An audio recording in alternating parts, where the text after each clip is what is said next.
Morning, Justice. How you doing? Good morning. I'm having such a great day today because of the day I had yesterday. Yeah. So I haven't told you this yet, Six, but yesterday I spent the day sort of going through. I have these bins of family photos that I have never gone through since my grandmother passed away. And yesterday I had to do some cleaning, so I was sorting through them, and I found buried at the very, very bottom hundreds and hundreds of century-old photos. Six, I found a baptismal certificate that is 120 years old.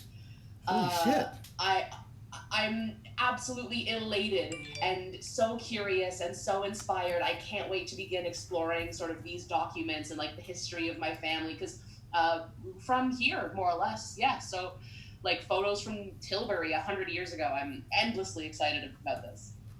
Well, honestly, Justice, that caught me right off fucking guard. Holy shit! Like, yeah, no, like when we have chats about your family, it's not usually with this much excitement and like, oh my god, blah, I can't wait to see this. This is pretty cool. And honestly, we were doing some cleaning out. I think it's just that time as well, and we were going through some old bins downstairs. And Taryn did this. Well, they weren't centuries old because they're photos that I had done. But yeah, it's pretty amazing to kind of pull out those things and just like, bringing back those memories, and or in your case, which kind of dovetails really nicely in today, learning your own kind of personal history and learning the history of your area.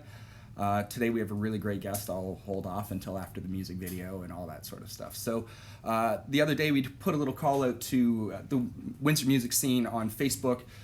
Thanks to that group as well. We put a little call out for bands that were willing to, throw their videos out here for us to play at the beginning of shows. So again, if you know a band, if you are a band, please get a hold of us, because we'd like to put your music out before we have our little chats. It's a nice morning, nice way to start the morning anyways. And today we have a music video by a local Windsor band called Fresh Breath. And it's called Time for a Change, so I kind of thought it was suitable for today. Yeah. Absolutely. All right, and here we go.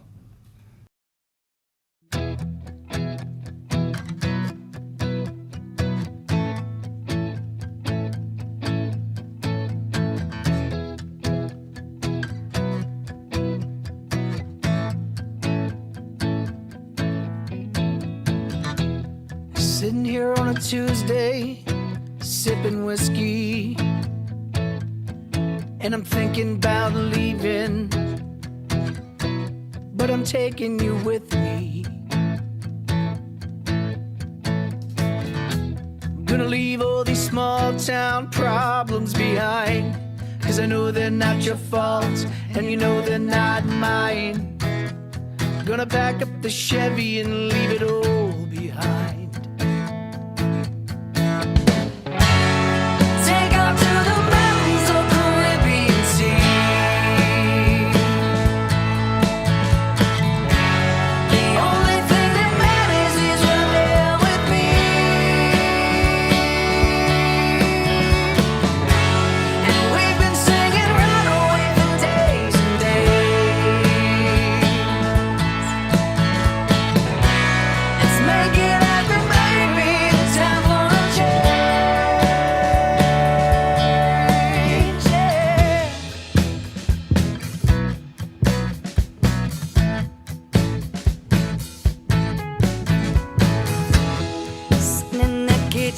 Thinking about cracking a beer,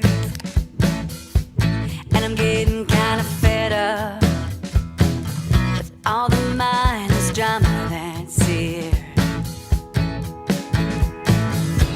Gonna leave all these small town problems behind, 'cause I know they're not your fault, and you know they're not mine.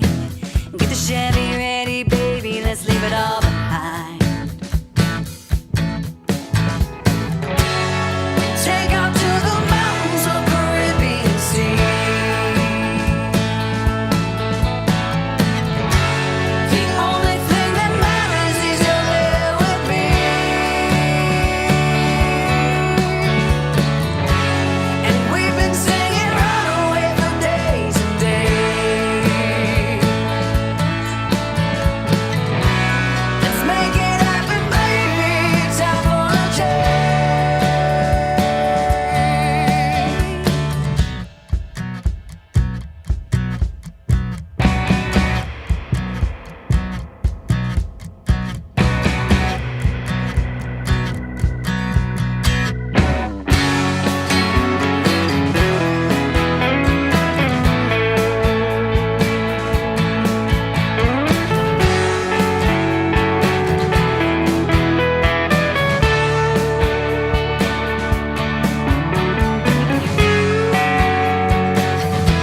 thank you to Fresh Breath for getting a hold of us and letting us play that video. And we are now joined live with Irene. How are you doing? I'm great. How are you doing? I'm doing very well. You look very, very fresh today. Oh, thank you. I try. You and Justice are looking great. I feel like fresh breath too. Yeah, I've caught coffee breath, but it's okay. It's great when we're in interviews like this. Nobody knows. So, Irene, I know that you are definitely out there in the Facebook world. Could you just give our audience a little bit of who you are and what you do? Oh, wow. So I am a lipstick connoisseur. I like to collect a lot of lipsticks. I'm president of the Essex County Black Historical Research Society, and I'm also an administrator at St. Clair College. I'm the program chair at Bookfest Windsor this year, so I'm super excited about that. I've been on that committee for 15 years, but it's my first time being the program chair and actually selecting the authors and stuff. I'm the co-host of a podcast called All Right in Sin City. I'm writing a book, finishing up a book about Black history in Windsor, and I'm co-founder of a group called Black Women of Forward Action and a bunch of other things.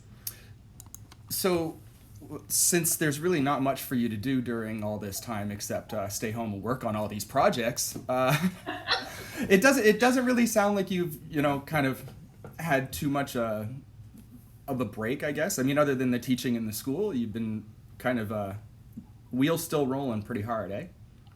It's funny. I mean, from March 18th to May 8th, I was working from home. Then I was temporarily laid off along with a lot of other people from the college.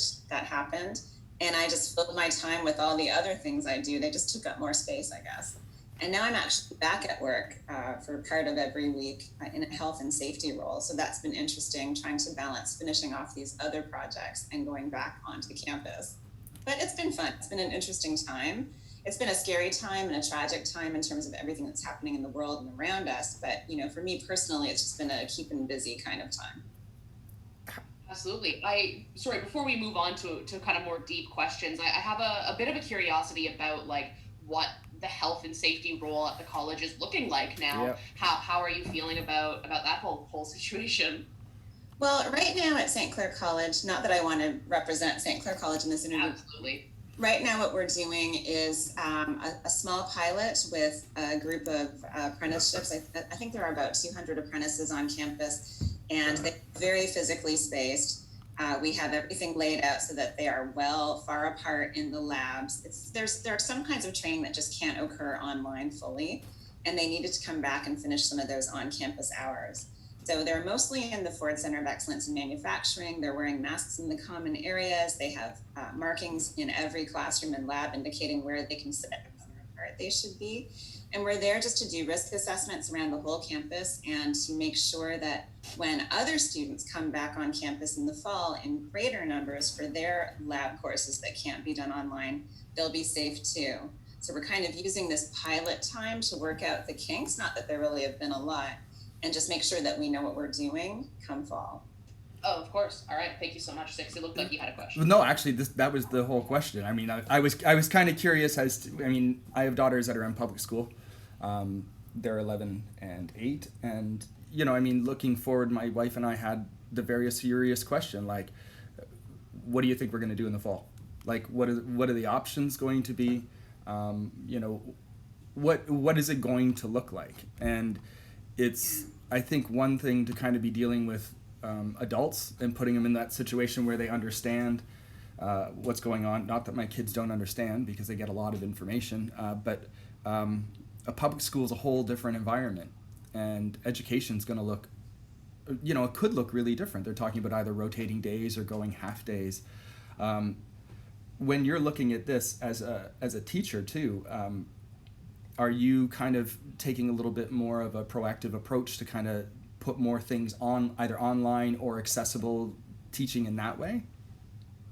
Well, I think the college was definitely in pretty good shape already in terms of having a lot of our content online, and we have a center of excellence in online learning. And so it was, it wasn't easy per se, but it was doable to help other faculty members and other people move their courses more fully online. And there is a great deal of content that you can cover quite well through online learning, especially now that we have things like Blackboard Collaborate that allow for greater interaction and so on. So it's not just people reading slides and feeling bored. And they have more of that face-to-face feeling in an online environment. But, you know, adults learn differently than a grade 1 does. And it's tricky. I know for K-12 parents and teachers and staff, it's a challenging time. I'm wishing everybody the best. It's hard for our colleagues at the K-12 level to know exactly what's going to happen. They have to wait for the science to inform the politicians, and decisions are probably going to come down fairly late. And I know that's got to be very frustrating, and I feel for everybody. But I think we'll be in pretty good shape at the post-secondary level. I mean, again, there are those kinds of courses that have to happen in person. We'll be well prepared for those. And those that don't have to happen in person, people will absolutely not be on campus. Yeah, the technology is really kind of changing the way that this is going. Again, the uptake of everybody being able to use, you know, maybe a phone and Zoom now, or, you know, whatever their device is, it's pretty good. If I may, speaking with Moya, we've been talking about sort of like creative processes sort of happening over Zoom. And I think, I don't remember the details directly off the top of my head, but I believe like she told us about a documentary that you guys are working on that is happening over Zoom. And I'm wondering if you want to touch on that a little bit. Yeah, so I'm actually involved in 2 documentary projects right now. One was well underway. It actually started in 2019, so it's more in post-production at this point, but it's called The North Was Our Canaan, and it's about Black history and sandwich. And that's something to which I'm really looking forward. Hopefully we'll have that able to be released in the fall. The other one is called Our Truth, Our Story, and it's being put together by Black Women of Forward Action. We just had a sense, you know, in the immediate aftermath of the terrible things that were happening in terms of, you know, Black lives being taken unjustly, although that's been going on for quite a while. But when it really hit center stage in the middle of the pandemic with the martyrdom of George Floyd and Breonna Taylor and others, and Ahmaud Arbery, it became really important to us to get our stories out, because we recognize that for whatever reason, here in Canada and here in Windsor and Essex County specifically, there's a widespread perception that there is no racism, or that racism is very muted, and that nobody really experiences it. And if you ask any person of color, any person of Black, African, or Caribbean heritage in particular, and certainly any Indigenous person, they can tell you the immense number of racist interactions and levels of discrimination that we've all encountered throughout our lives. So we wanted to give people a platform to share their stories and to, you know, kind of correct that narrative. I mean, Canada's not the worst country in the world, and this isn't a terrible place to live, but we do have to dispel this myth that everything is perfect here and that there are no problems to solve. So that's actually taking place. It's not actually through Zoom. We have our weekly meetings through Zoom. We kind of opened up a safe space for Black, African, and Caribbean women in Windsor and Essex County, where they can get together every Monday with a beverage of their choice and just sort of talk about how they're feeling and what they're going through. And that's been going on since the Monday after George Floyd's murder. And it's been very helpful for a lot of people. But out of that grew this organization, to our surprise, that's taken on a number of projects. And one of those is the documentary. So the documentary is going to be an interesting endeavor, I would say, because it's going to be filmed in person, but physically distanced. We're putting in place all of the safety measures we possibly can, taking maximum precautions, wiping down the whole environment between each person who's being interviewed, and all of that stuff. Lots of sanitizer, all of that kind of thing. Everyone on the crew will be masked. So we're doing our best to ensure safety, but we do want to actually film that face to face. So we'll be doing that one person at a time, July 23rd to 26th. And we definitely want to give a shout out to the Arts Council of Windsor and Region for giving us the space to do that. That's awesome. And that's kind of exciting to kind of get back into the face-to-face. Justice and I are just at the point now with, you know, clients of ours and myself with my photography clients, where we're just starting to get back into the work. But, you know, I was also going through CAPEX guidelines for, you know, healthy standards in photography and video production and stuff like that. And it is, you know, it's going to make for longer days, make for a little harder kind of organization, but I'm really excited to be able to kind of hopefully get back into things really safely. Yes. So the documentary, do do you know when that might be coming out, or is there kind of a hopeful end date on that? I never want to announce these things too early. We know that post-production is a thing, and we've got to make sure that we have all the right tools in place to release it properly. But it's something we're very much looking forward to showing to the public here and elsewhere in Canada. I mean, I have to be honest. Well, I don't have to, but I prefer to be honest. Even in other parts of our own country, there are communities, including Black, African, and Caribbean heritage communities, that don't perceive that there is racism in places like Windsor. Yeah. So, I mean, we're also telling that story to our own people in other parts of the country, too, because often the narrative is very Toronto-focused, very Montreal-centric, very Halifax-focused, and there's not necessarily an understanding of the issues that exist across the nation and that have to be solved together. I spent 15 years in Vancouver, and I have a Bachelor of Fine Arts, so I've taken a lot of art history as well. So in my own way, kind of learning some sort of history, which is obviously tainted by whoever paid the most or whoever's the largest patron. That's how art history is generally written. But I followed work of Jeff Wall, and some of the photographs of kind of the areas of Vancouver where the Indigenous had lost, essentially their whole neighborhood for a viaduct or for a street. So, even in Vancouver, the art kind of was speaking about some of this stuff that was going on. And then I think living in a little bit of Lotus land for a little while, I was really hopeful and maybe a little bit blind when I came back to the area after 15 years of being away. And I realized how much kind of undercurrent of racism there is here. One very quick story, we had just moved back and we were asking for somebody who lived next door. They had a babysitter, because we trusted them, and they're like, yeah, we have a babysitter, but it's black. She's black. Is that okay? And I'm like, what the hell does that mean? And I kind of went off a little bit, and he's like, well, no, just some people around here. And I was like, wow, that's really weird. And it kind of blew me away. And another thing, go ahead, Justice. This just raises a question in my mind, Irene, in that, do you feel that you will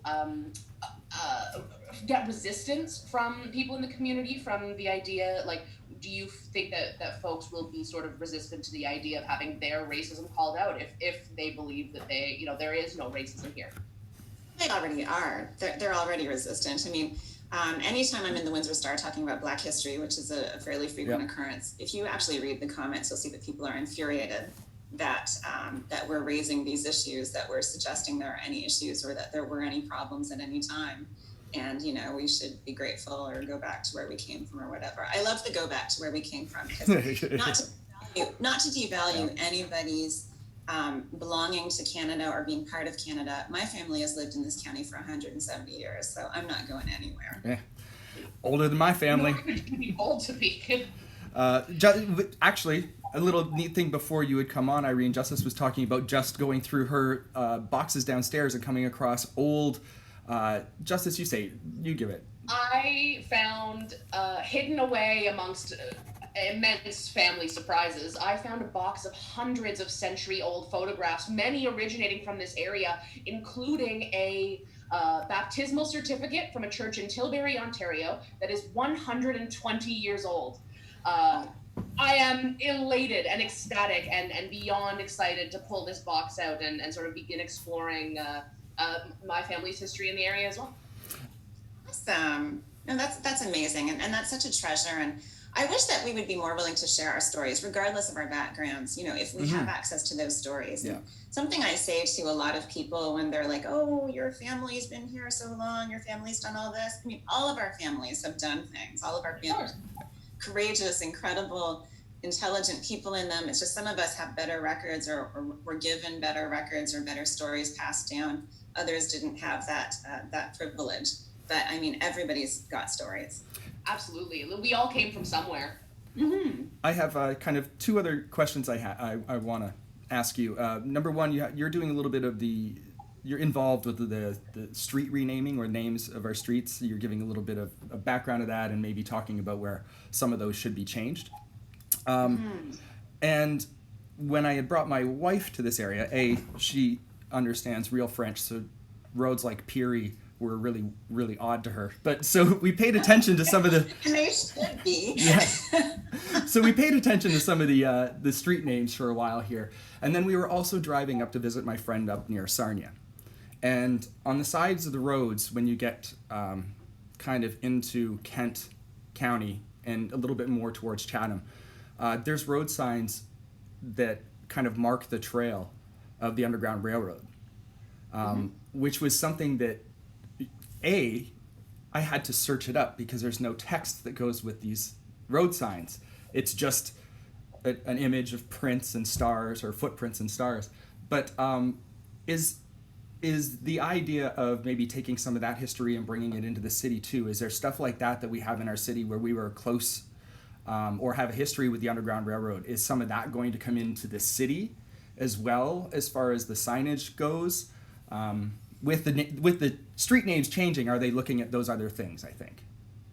Well, I want to clarify. I mean, there are people who want to change the street names. I haven't actually asked to change the street names. I believe, not in the same way that I believe that we should take down Confederate statues and things like that. That's a given. Those need to go. But I believe when it's street names, when it's the places where thousands of people reside, we have to be sensitive to the difficulties that arise from everybody having to change their address and so on. We also want to not erase history. And I don't believe that you only learn history through street names or statues either. Yeah. But what I mean is the Bobby family, the Askin family, Peter Russell, the Labadie family, they are pretty significant to the history of this area. I don't want to erase them, but I want people to have additional knowledge about them. I want people to understand complexities in terms of this area, because our narrative and what everybody learns in grade school, for example, is that this was a bunch of heroic people that lived in what's now Windsor and Essex County, and they received the formerly enslaved people of African descent and gave them a new home, and everything was wonderful. And that's not true. First of all, there was a lot of opposition to people arriving here on the Underground Railroad. There was a lot of racism and discrimination they encountered. They were constantly under threat of recapture or being taken back. They were constantly struggling just to get their kids educated because whites didn't want them in their schools. And we have this whole history of slave ownership. I mean, Matthew Elliott in Amherstburg has a beautiful federal historic plaque that describes all of his achievements, but doesn't mention that he had 60 enslaved African Americans that he had basically stolen from farm raids in Kentucky during the Revolutionary War. And then he had all of these people on his property and was using them to clear the land in Amherstburg and create the town that's there now. And we don't hear about the Askins, the Bobbies, the Duffs, the Labadies, and all of the enslaved people that they held as their property right here in what's now Windsor. So I want that additional information to be there. Fabio Costante is going to be bringing forward a council question on Monday night at City Council, and that's about asking the administration and the City Diversity Committee to look into options for adding that historical context, not changing the street names, but adding a historical context. It could be some municipal signage at certain intersections. It could be something that goes along with the street names that tells a bit of that history. But I mean, that's something that has to be looked at. And I mean, that council question he's bringing forward also addresses things like, do we have enough parks and streets and buildings that are named after anyone other than white men in this town? I mean, that's something we have to look at as well. Mm-hmm. And what other equity and diversity measures does the city need to make a priority? So I'll look forward to seeing what comes of that. I'm happy to work with him and anyone else that's interested in moving that forward. But I personally am not asking for street names to be changed, but I do want additions. I like the way that you've kind of framed that. It's not about erasing it. It's about actually understanding the true history. And, unlearning is a term that I've been, using quite a bit. You've got to unlearn a lot of the stuff you learned. You have to listen, and then you have to relearn. And it's not an easy thing to do. I mean, there's a lot of searching out that you have to do. So if your city, if your little social media and social world is like your city, and you're filling your newsfeed with white, might be time to kind of go out and be a little bit more diverse. And these are things that I've tried to do. Following more, trying to learn more. And, I hope that what we take away from all of this really tough time is that it isn't about people attacking people. It is just about trying to learn and to know more, and to be a little bit more understanding. Yeah. And I mean, I think it's time for everybody to learn more. There's the narrative we all learned in school if we were lucky. And then there's the narrative that's true. Mm-hmm. I mean, I know that there are thousands of kids that have gone on a field trip to the Bobby House downtown and had no idea that there were enslaved people living on that property. Yeah. And that people actually contributed mightily to the wealth of that family so that they could do all of the amazing things they did. So we've got to just sort of clear out the cobwebs and bring those stories forward so we have a more complete understanding of how this community developed and how it became what it is. I do have to say I've been writing a book. That's one of my major things that I have been spending time doing during my pandemic lockdown was making the revisions to the book. So the book is called Our Own Two Hands, A History of Black Lives in Windsor from the 1700s forward. And it certainly covers the history from the enslavement period right up until the 1990s. And it's really about the Black community and everything that we did to build our community despite all of the odds. But one of the things that was really cool about that process of writing that book was that we published 200 advanced reader copies and allowed the elders of the Black, African, and Caribbean communities to read them and give us feedback from their point of view, which isn't usually an editorial process that you go through. And that allowed us to make sure that the history was as completely and well told as possible. And it also filled in some gaps. I mean, I heard that there wasn't enough about sports heroes, for example. When people of a certain age were growing up Black in Windsor, they weren't really allowed to achieve excellence in a lot of fields, but on the sports field, in the field of athletics, they could. And so those heroes of the athletic community gave a lot of pride and dignity to the whole Black community. And so elders in our community really wanted to make sure that their stories were a bigger part of the book. That's the kind of change that I've been working on. And I was fortunate, when I think about it, despite a terrible tragedy happening worldwide, I was fortunate to have a few weeks to just spend in my house working on that. Yeah, that's awesome. That's, I think, and also kind of a beautiful way to sort of segue into one of our favorite questions that we like to ask guests, which is sort of like, in these difficult times, what in your day are you doing to keep yourself optimistic, to maintain your level of mental health? Yeah, I mean, I think having a sense of purpose is a very important thing. So I would say it's actually twofold. I spend more time just for me, in terms of my personal practice, meditation, prayer, and like listening to sermons and things. That helps me a lot in terms of just my mental outlook and my spiritual outlook. But also I have a large portion of the day that I've devoted to actual accomplishments and tasks. And I mean, staying on task and making sure things get done. So I have some poems coming out in a new anthology called Words Gathered later this summer. So I'm excited about that. There's the documentary piece, actually 2 documentary pieces. There are the book revisions. There have been lots of things related to the Black community and just moving the Black Lives Matter agenda forward. So those things have been super exciting, and they've certainly given me a sense of purpose throughout all of this and prevented me from just like lying on my couch watching Netflix. Absolutely. It sounds like you are like constantly juggling a whole lot of things. One last point. We're coming up to August 1st, which is Emancipation Day. Emancipation Day. So if anybody else out here is watching this and wants to learn any more, they're talking about live streaming Emancipation Day for the first time ever. Emancipation Day is the time where we abolished slavery within the UK, British, right? Yeah. So it's a time to learn, and it's a time to sit back and understand where the history of people in this area. So let's watch out for that. Emancipation Day is coming up, and I want to thank you for all the stuff that you've been throwing out online. I've been keeping you in my feed. I really appreciate the level-headed, educated points of view. I really enjoy what you've been putting out, and I do look forward to all those other projects that you are juggling around. I don't want to see them fall or drop, but I'd like to see them put out. I can't wait for that. Oh, of course. I mean, I meant drop in that kind of like cool sense. Yes, we're gonna drop it like a new album. I'm so excited that you had me on. Thank you so much for this, and have a great weekend. Thank you very much. Thank you so much, Irene. Thank you for your candor, and thank you for the education, and thank you again to everybody who joined us online and who was giving us a watch and a comment. We appreciate you greatly. Mwah, have a wonderful day. Have a great weekend, guys. Bye.